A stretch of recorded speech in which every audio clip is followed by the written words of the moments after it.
যুক্তরাষ্ট্র ও ইরানের মধ্যে শুরু হওয়া আলোচনা থমকে যাওয়ায় আবারও বৈশ্বিক অর্থনীতি ও কূটনীতিতে সংকটের আশঙ্কা দেখা দিয়েছে।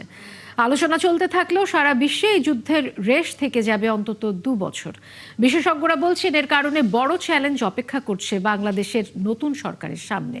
তাদের পরামর্শ জ্বালানি তেলের উপর নির্ভরশীলতা কমিয়ে অন্যান্য উৎসের প্রতি মনোযোগী হওয়ার। সুফিয়ান ফারাবির প্রতিবেদন।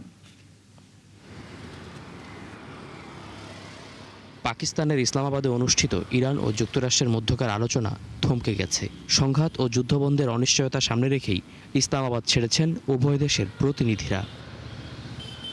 বিশেষজ্ঞরা মনে করছেন দীর্ঘদিন ধরে বিবাদে জড়িয়ে থাকা দুটি দেশ এক বৈঠকেই সকল বিষয়ে ঐক্যমতে পৌঁছাবে এমনটি সবসময় হয় না। তাই সংঘাত বন্ধের বিষয়ে উভয় পক্ষই আন্তরিক বলে মনে করেন তারা। এই আলোচনা বছর বছর ধরে চলতে পারে, কিন্তু কথা হলো যে যদি ফাংশনালি অল্প অল্প করে ডেভেলপমেন্ট না হয় তাহলে উভয় পক্ষই এখান থেকে হতাশ হয়ে দেখা যাবে যে তখন তারা অন্য পথ অবলম্বন করার চেষ্টা করবে। তবে ইসরায়েলের পরবর্তী পদক্ষেপ কি হতে যাচ্ছে তা নিয়ে সন্দিহান সাবেক এই রাষ্ট্রদূত। আন্তর্জাতিকভাবে তার বিশ্বাসযোগ্যতা কমে যাচ্ছে, তার উপরে লোকের কনফিডেন্স কমে যাচ্ছে। তারপর দেখেন মধ্যপ্রাচ্যের যে সমস্ত দেশ যুক্তরাষ্ট্রের মিত্র ছিল তারা এখন দেখলো যে যুক্তরাষ্ট্রের মিত্র হয়েও তাদের নিরাপত্তা নিশ্চিত না। এই যুদ্ধে বাংলাদেশে ভয়াবহ জ্বালানি সংকট তৈরি হয়েছে। অনিশ্চয়তায় দেশের অর্থনীতি, ঝুঁকিতে আছে তৈরি পোশাক শিল্প। অন্যদিকে আগামীতে পর্যাপ্ত জ্বালানি না মিললে বিদ্যুৎ সরবরাহে ঘাটতি দেখা দিতে পারে, ফলে কৃষিকাজেও বাধা তৈরি হতে পারে।